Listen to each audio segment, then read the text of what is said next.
O vinho novo é melhor. Robert Tom. Capítulo 20 de 22. Viagem fantástica. Era bom estar em Londres outra vez. Eu havia terminado outra viagem de pregações e estava ansioso por chegar a casa. Tinha combinado conversar rapidamente com um amigo e pegar um avião para Capitol no dia seguinte. Como estava sem dinheiro, resolvi, mais uma vez, mencionar este fato ao Senhor. Fechando-me em meu quarto, falei ao Senhor da difícil situação que estava enfrentando e de como eu estava dependendo dele para abrir-me um caminho.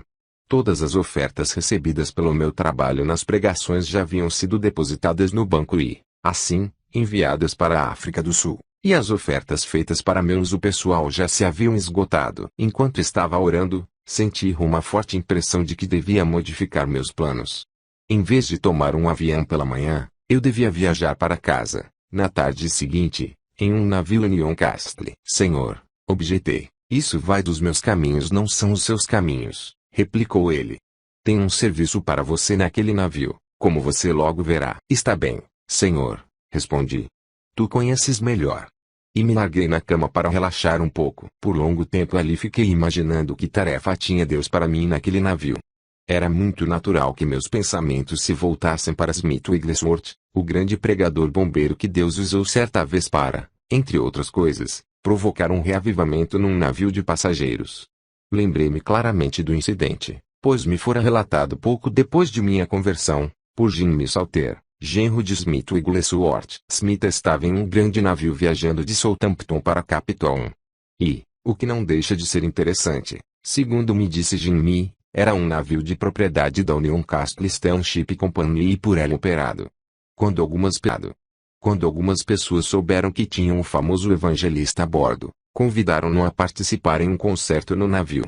Bem, uma das coisas mais indecentes do mundo naqueles dias era um concerto num navio. Além do limite de 5 quilômetros, tudo era permitido. Smith suspeitou que eles estavam tramando alguma gozação, pois todo mundo sabia que ele não podia cantar uma nota e nem mesmo era capaz de pronunciar seus Hs. Mas, como já havia sido ridicularizado antes, resolveu aproveitar a oportunidade para dar um pequeno testemunho. Está certo, disse ele, tomarei parte com duas condições. Primeira, apresentarei o primeiro número do programa, e, segunda, vocês me permitirão cantar. Eu me pergunto, o que irá ele cantar? Disse uma senhora. Que tal Oli? Oli? Oli? Sugeriu um camarada fazendo piada. Trata-se da palavra Oli, santo, sem o H inicial que o pregador não conseguia pronunciar, já que o H é aspirado. Isso mesmo. Em todos os tons, acrescentou outro, provocando a maior hilaridade. Mas, enfim, a noite do concerto chegou e o grande Smith Wigglesworth cantou Conta-me a História de Cristo para um auditório de 1.500 pessoas. A unção do Espírito Santo veio sobre ele e ele cantou como jamais cantara antes. Quando terminou o hino, o silêncio daquela multidão era total, e ele começou a pregar. O poder do Espírito caiu sobre o povo e Smith Wigglesworth conseguiu um reavivamento a bordo daquele navio que durou pelo resto da viagem. Deitado ali, pensando acerca desse incidente, orei, Senhor, podes usar-me dessa maneira? E Deus disse, amanhã de tarde viajarás naquele navio e eu darei a você um reavivamento como que olhei para o relógio. Era 1 hora da tarde.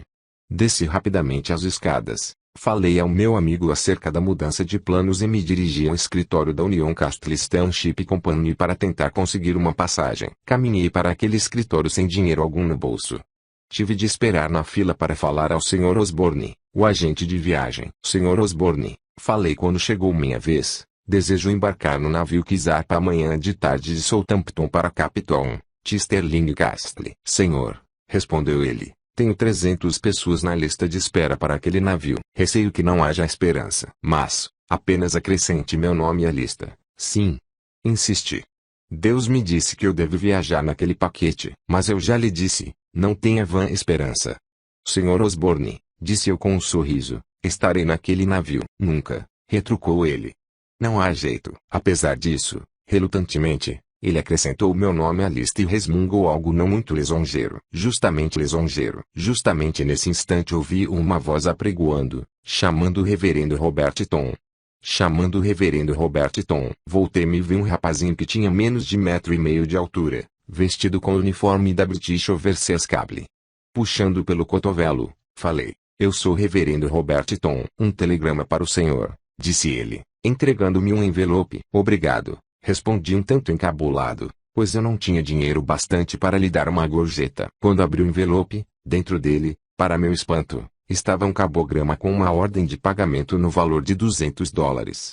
Foi enviado por alguns amigos de Spencerville, Ohio. Voltei-me rapidamente para o agente de viagem e perguntei, Sr. Osborne, qual é o preço da passagem para a África do Sul? Sem piscar um olho ele respondeu, no classe turista custam $200. Bem, não é espantoso o cabograma por cima do balcão. Acabo de receber este cabograma garantindo o pagamento dessa quantia. Ele o pegou e o examinou olhando por cima dos, sim, $200. Resmungou ele. Não é maravilhoso? Falei, exultante. Sublinhado, aquele pessoal não fazia ideia do quanto eu preciso deste dinheiro. Mas o dinheiro não é seu, replicou ele, ainda examinando o cabograma. Não se faça de tolo, repliquei. Certamente que é. Desculpe-me, senhor. Se olhar mais atentamente, verá que esta ordem é pagável à Union Castle Steamship Company. De fato, quando examinei novamente, verifiquei que tinha havido um engano no endereçamento. A autorização era para pagar $200 ao destinatário, Union Castle Steamship Company, ao cuidado do reverendo Robert Tom, Bond Street, Londres, W. Inglaterra. Como o senhor está vendo, observou o agente, legalmente este dinheiro pertence à Union Castle Steamship Company. Sim, estou vendo isso, falei, mas o que é que o senhor está tentando dizer-me? Ora, simplesmente que este dinheiro tem de ser lançado em nossos livros e ser depositado em nosso banco. Não posso pagar-lhe esse dinheiro enquanto não for autorizado a fazê-lo. E, nesse tempo, que faço eu? Isso não sei, senhor, mas este dinheiro terá de seguir pelos canais competentes, o que vai levar um dia ou dois. Eu estava aturdido. O que ia fazer agora? Detive-me ali em silêncio por uns instantes. Por fim falei, bem, senhor Osborne, vá em frente e encaminhe o cabograma. Enquanto isso eu vou a Southampton e, amanhã à tarde, estarei a bordo desse navio. Oh, não. O navio. Oh, não. O senhor não estará, bufou ele em resposta. Oh, sim. Estarei, respondi sorrindo. Deus me disse que estarei naquele navio. O senhor está perdendo seu tempo, senhor Tom, replicou ele enfadado. E o meu também. Passe bem, senhor. Naquela tarde, voltei à casa do meu amigo, com a certeza de que Deus ia desfazer aquela embrulhada e pôr em ação o seu propósito. Já à noite meu amigo me disse o quanto apreciava meu ministério e me deu alguns dólares no envelope. Ao ver a quanto somavam, constatei que era justamente o suficiente para pagar minha passagem de trem a Southampton. Assim, no dia seguinte, viajava rumo ao sul com destino a Southampton, cerca de 250 quilômetros de distância. O navio devia zarpar às 4 horas naquela tarde. Há 2 horas dirigi-me aos postos da alfândega e pus minhas malas inicial T. Pelo certo, eu sabia que a viagem era impossível. Não havia nenhum indício de que eu conseguiria embarcar naquele navio. Mas, a fé é a convicção de fatos que se não veem, por isso fui em frente e me movimentei como um passageiro. Dirigindo-me a uma mesa comecei a preparar todos os documentos necessários para a fiscalização das autoridades da imigração. Estava ali escrevendo quando um guarda de segurança se dirigiu a mim. Seu nome, senhor? Reverendo Robert Tom, respondi. Robert Tom? Meu velho, estiveram apregoando seu nome por toda a última hora. Estiveram? Sim. Pegue toda a sua bagagem e suba para bordo, dirigindo-se à sala de descanso dos turistas. Era de lá que o estavam chamando. Obrigado, senhor, respondi, juntando todos os meus papéis e malas e me encaminhando para a prancha de embarque tão depressa quanto podia. Quando saí do navio, havia mais de 300 pessoas esperando para entrar a bordo, embora faltasse ainda 1 hora para que fosse permitida a entrada de alguém no convés. Com licença, fui falando, enquanto, com os cotovelos, abria caminho através da multidão. Sublinhado com licença, por favor. Sinto muito, senhora. Com licença, senhor. Tenho certeza de que deviam estar admirados acerca de quem era eu e com que direito embarcava naquele navio antes de algum outro. Quando entrei na sala de descanso dos turistas, lá estava o comissário de bordo assentado a uma mesa, enchendo alguns formulários. Reverendo Robert Tom, senhor, falei. Reverendo, disse ele, nós o estivemos chamando. Onde o senhor estava? Bem, confiadamente, falei. Levei um bocado de tempo para chegar aqui, mas aqui estou. De que se trata? Senhor, tivemos um cancelamento, e, Por alguma razão desconhecida, embora o senhor estivesse no fim da lista de espera e eu nada soubesse a seu respeito, senti que devia dar-lhe o beliche. Muito bem, quanto custa? Perguntei. $200. Senhor, falei, já depositei esse dinheiro em seu escritório em Londres. Quer ter a bondade de telefonar ao seu agente, o Sr. Osborne? Sublinhado, vou telefonar, disse ele, mas porque o senhor pagou adiantadamente quando ainda não tinha reserva do beliche. Sublinhado, o Sr. Osborne explicará isso, respondi. Então, enquanto ele completava o chamado para Londres, eu disse baixinho, senhor, isso é maravilhoso. Mas há algo mais, não tenho dinheiro para pequenas despesas. Ficarei no mar durante 2 semanas e, no trajeto, terei de atravessar o Equador. No entanto, não tenho dinheiro nem para uma garrafa de refrigerante. Se não é amolação, senhor, podes conceder-me mais um milagre. Nesse momento o comissário pendurou o fone. Sobrou o fone. Sublinhando tudo em ordem, disse ele. Dê-me apenas mais um instante para preparar seu recibo e, então, o senhor pode seguir seu caminho. Tendo ele começado a escrever, parou de repente e me perguntou. Sublinhado, o senhor é um reverendo autêntico? Sim, senhor, respondi. Sublinhado, ótimo, continuou ele. O senhor tem direito a um desconto de 10%. Vou devolver-lhe $20 agora mesmo. Está tudo em ordem. Sublinhado, louvado seja o senhor, falei bem alto. Ele sorriu e acabou de fazer o recibo. 2 horas depois o grande transatlântico fazia-se ao mar e lá ia eu a caminho de casa. Depois de um dia ou 2 sulcando o Atlântico, comecei a pensar na promessa de Deus de conceder-me um reavivamento no mar como diz Smith Wigglesworth. Orei fervorosamente pedindo orientação, e no nosso primeiro domingo no mar fui pressionado a pedir permissão para realizar um culto naquela noite. O capitão era muito bondoso e me deu permissão para usar o salão onde os passageiros muitas vezes jogavam e bebiam. Ele mesmo providenciou para que o culto fosse anunciado pelos alto-falantes de bordo. Quando chegou a hora do culto, o salão estava tão cheio que não tínhamos condições para acomodar todos os presentes. Obtivemos permissão para abrir as janelas do salão e instalar alto-falantes de modo que os que ficassem no convés pudessem ouvir.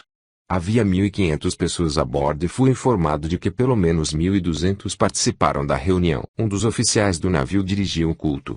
Depois de algum cântico e de se haver levantado uma coleta, fui apresentado. Preguei acerca da salvação por meio do sangue de Jesus.